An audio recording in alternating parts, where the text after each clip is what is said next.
iryoshye. Présentez votre plat. Tubwire ibiryo byawe. Ibiryo byita hunkari bengedi. Ibi biryo ni by'umwami wa Turkiya yaryaga. Sha ibiryo umwami ndakeka bitamunezeza.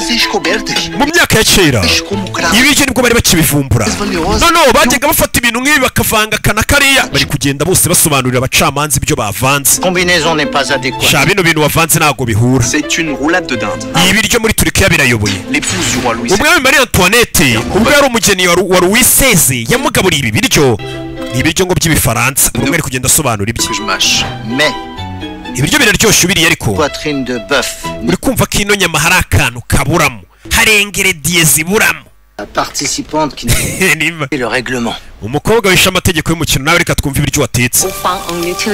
Ibiryo nk'ibi ngibi natetse wongeraho akantu nuko kubiteka ku muriro uriho n'umwotsi bigatuma uburyohe bwiyongera, ukongeraho soybean, ukongeraho mitsigaru, iyo ni puderi y'abanyekoreya, ukongeraho orange caviar. Umukobwa afite ibintu kugenda asobanura by'imirire. La cuisson est bien mieux réussie que ce que j'imaginais.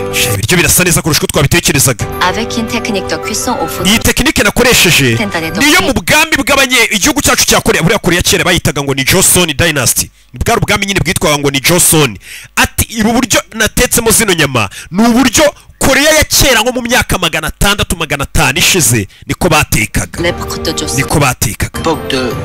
Ubwami bwa Joseon yego. Ni kera Korea yitwaga Joseon.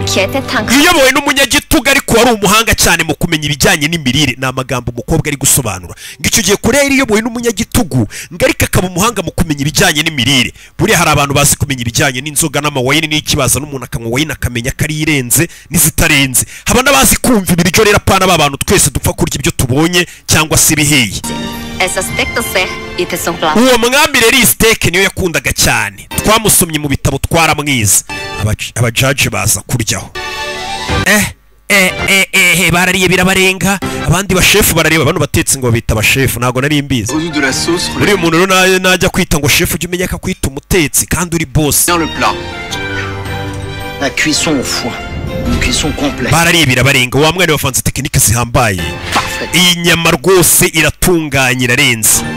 N'impumuro zabyo. Murakoze cyane n'agafaransa arakavuga.